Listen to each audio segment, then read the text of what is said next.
আবু বকর রাদিয়াল্লাহু আনহু কয়টা যুদ্ধে সেনাপতি ছিলেন, কয়টা যুদ্ধে উনি নেতৃত্ব দিয়েছেন? দেখবেন মনে পড়তেছে না আসলে কোন যুদ্ধে উনি সেনাপতি ছিলেন। আবু বকর রাদিয়াল্লাহু আনহু ছিলেন সর্বশ্রেষ্ঠ সাহাবী, প্রথম ইসলাম গ্রহণকারী সাহাবী। কিন্তু আপনি দেখবেন যুদ্ধের নেতৃত্ব দেয়া এই জায়গায় আপনি আবু বকর রাদিয়াল্লাহু আনহুকে কিভাবে দেখবেন না। তার মানে কি আবু বকর নেতা ছিলেন না? উনি তো অবশ্যই নেতা ছিলেন, ওনার কোয়ালিটিটা ছিল। কিন্তু যুদ্ধের নেতৃত্ব দেওয়ার যে নেতৃত্ব গুণ, এইটার জন্য রাসূলুল্লাহ সাল্লাল্লাহু আলাইহি ওয়াসাল্লাম আবু বকরকে কখনো ওইভাবে অ্যাসাইন করেন নাই। আপনি দেখেন আমর ইবনুল আস রাদিয়াল্লাহু আনহুর কথা, উনি ইসলামের অনেক বড় একজন শত্রু ছিলেন। কিন্তু উনি ইসলাম গ্রহণ করার মাত্র 6 মাস পর রাসূলুল্লাহ ইসলাম ওনাকে একটা অভিযানের নেতা বানান, সেনাপতি বানান, জাতুর রিকা অভিযানে। এই অভিযানে আমর ইবনুল আস রাদিয়াল্লাহু আনহুর আন্ডারে ছিলেন অনেক সাহাবী, তার মধ্যে ছিলেন আবু বকর রাদিয়াল্লাহু আনহু, উমর রাদিয়াল্লাহু আনহু, এরকম ফেমাস সাহাবী ছিলেন যাদের ইসলাম গ্রহণের বয়স তখন প্রায় 17 বছর 18 বছর, আর যার ইসলাম গ্রহণের বয়স মাত্র 6 মাস। আমরা জানি খালিদ বিন ওয়ালিদ রাদিয়াল্লাহু আনহু ইসলামের সর্বশ্রেষ্ঠ সেনাপতি। তো খালিদ বিন ওয়ালিদ রাদিয়াল্লাহু আনহু যে ইসলামের সর্বশ্রেষ্ঠ সেনাপতি, উনি যেই যুদ্ধে আল্লাহর তরবারি এই উপাধিটা পান, সাইফুল্লাহ, এইটা ছিল ওনার ইসলাম গ্রহণের কয়েক বছর পর, বেশি না, মাত্র 2 মাস পর। উনি ইসলাম গ্রহণের মাত্র 2 মাস পর যখন মৌতার অভিযানে যান, সেখানে 3জন সেনাপতির ইন্তেকালের পর, শাহাদত পূরণের পর উনি ফ্ল্যাগটা তুলে নেন। মৌতার অভিযানে উনি সেনাপতি হন এবং রাসূলুল্লাহ সাল্লাল্লাহু আলাইহি ওয়াসাল্লাম ব্রিফ করেন যে এখন তরবারিটা তুলে নিলেন, পতাকা তুলে নিলেন খালিদ সাইফুল্লাহ, আল্লাহর তরবারি খালিদ। তো এইখানে আমরা যদি দেখি তাহলে দেখতে পাই যে আমর ইবনুল আস মাত্র ইসলাম গ্রহণের 6 মাস পর লিডার হন। খালিদ বিন ওয়ালিদ ইসলাম গ্রহণের মাত্র 2 মাস পর লিডার হন। আবার ওইদিকে দেখি রাসূলুল্লাহ সাল্লাল্লাহু আলাইহি ওয়াসাল্লাম সর্বশেষ যে বাহিনীটা প্রেরণ করেন, ওই বাহিনীর লিডার ছিলেন ওসামা ইবনে যায়েদ রাদিয়াল্লাহু আনহু। ওসামা ইবনে যায়েদ রাদিয়াল্লাহু আনহুর আন্ডারে ছিলেন কারা? আবু বকর, ওমর, এরকম বড় বড় সাহাবীরা ছিলেন। ওসামা ইবনে যায়েদ রাদিয়াল্লাহু আনহুর বয়স ছিল তখন মাত্র 17 বছর। 17 বছরের একজন লিডার, ওনার আন্ডারে কত গ্রেট সাহাবী আবু বকর, ওমর, ওসমান রাদিয়াল্লাহু আনহু, ওনারা ছিলেন ওনার আন্ডারে, যাদের বয়স 50 বছর 60 বছর। সো এইটা দেখলে আমরা একটা জিনিস বুঝতে পারি যে নেতা হওয়ার জন্য আসলে বয়সটা আমরা যেভাবে ফ্যাক্টর ধরি, এটা ফ্যাক্টর না। নেতা হওয়ার জন্য আমরা ধরে নেই না যে উনি অনেক ভালো মানুষ, উনি অনেক জ্ঞানী মানুষ, উনাকে নেতা বানানো দরকার। আসলে এইটা যে রাসূলুল্লাহ সাল্লাল্লাহু আলাইহি ওয়াসাল্লাম এবং সাহাবীদের জীবনে দেখলেন যে এটা ফ্যাক্টর না, এটা আমরা প্রমাণ পাই।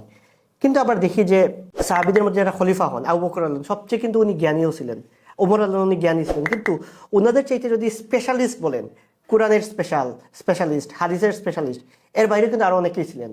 কিন্তু ওভারঅল জ্ঞান প্রজ্ঞা, ওই সমাজকে নেতৃত্ব দেওয়ার, মানুষকে বোঝার, এইটা কিন্তু আবু বকর রাদিয়াল্লাহু আনহুর মধ্যে খুব ভালোভাবে ছিল, ওমর রাদিয়াল্লাহু আনহুর মধ্যে খুব ভালোভাবে ছিল।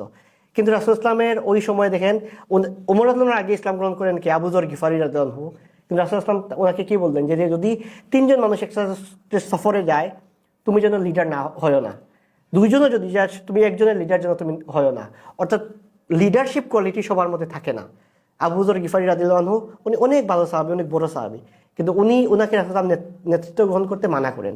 কিন্তু অন্যান্য সাহাবীদেরকে ঠিক ইসলাম গ্রহণের 2 মাস পরই ওনাদেরকে নেতা বানান, কিন্তু আবু যর রাদিয়াল্লাহু আনহুকে নেতা বানান না। সো আমাদের বটম লাইন কথা যেটা হয় সেটা হলো গিয়ে, আপনি যদি কখন কাউকে নেতা বানাবেন, তখন ফার্স্ট অ্যান্ড ফরমোস্ট যে কাজটা, সেটা হলো গিয়ে যে কাজটা উনি করবেন সেই কাজের জন্য উনি উপযুক্ত কিনা, এইটা হলো গিয়ে সবচেয়ে বড় গুণ।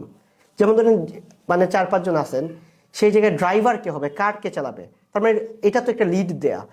সো এদের মধ্যে কি আপনি বলবেন ভাই আপনি চালান, নাকি এই কারটা কে ভালোভাবে চালাইতে পারে তাকে আপনি অ্যাসাইন করবেন? নামাজ পড়ানোর ক্ষেত্রে দেখেন রাসূল ইসলাম কি বলছেন যে যার কোরআন সবচেয়ে বেশি মুখস্থ তাকে যেন ওই জায়গায় অ্যাসাইন করা। অর্থাৎ এই কাজের ক্ষেত্রে কে বড় কে ছোট বা ওইসবের চাইতে ইম্পর্টেন্ট হলো গিয়ে যার এইটার কাজের দক্ষতাটা বেশি।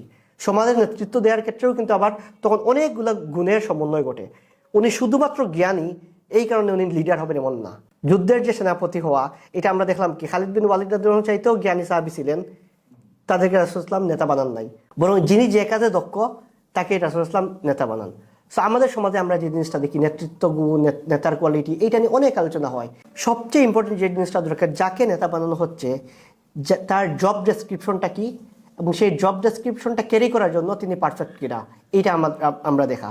সো এইটা না দেখা আমরা যখন আরো অন্যান্য কোয়ালিটি নিয়ে আলোচনা করি এবং সেটাতে দেখাই না এটা তো ফিট না, আসলে যে গাড়ি চালানো দরকার সে গাড়ি চালানো পারে কিনা, এটা যদি ফিট হয় বাকি গুণটা কানেক্টেড। আর নলেজ প্রজ্ঞা এগুলোকে আন্ডারমাইন করার কিছু নাই যে না যে নেতা হবে সে কম জ্ঞানী হবে, না, যে নেতা হবে তার ওই জ্ঞানটা যদি পারফেক্ট হয় যেইটার জন্য হবে, এবং পাশাপাশি যদি নলেজটা এড হয়, তখন এইটার আউটকামটা অনেক ভালো হয়, যেটা আমরা আবু বকর রাদিয়াল্লাহু আনহু এই এক্সাম্পলগুলোতে দিই। কিন্তু ওনারাই আবার সমাজের সবচেয়ে বড় নেতা, রাষ্ট্রের সবচেয়ে বড় নেতা কিন্তু যুদ্ধের নেতা না। যুদ্ধের নেতা বলতে ওনারা যুদ্ধের লিড দেয়া, এই যে যুদ্ধের স্ট্র্যাটেজি ঠিক করা, এটার জন্য আবার খালিদ বিন ওয়ালিদ রাদিয়াল্লাহু আনহু, আমর ইবনে আস রাদিয়াল্লাহু আনহু, ওনারা ওই জায়গা থেকে লিড দিচ্ছেন।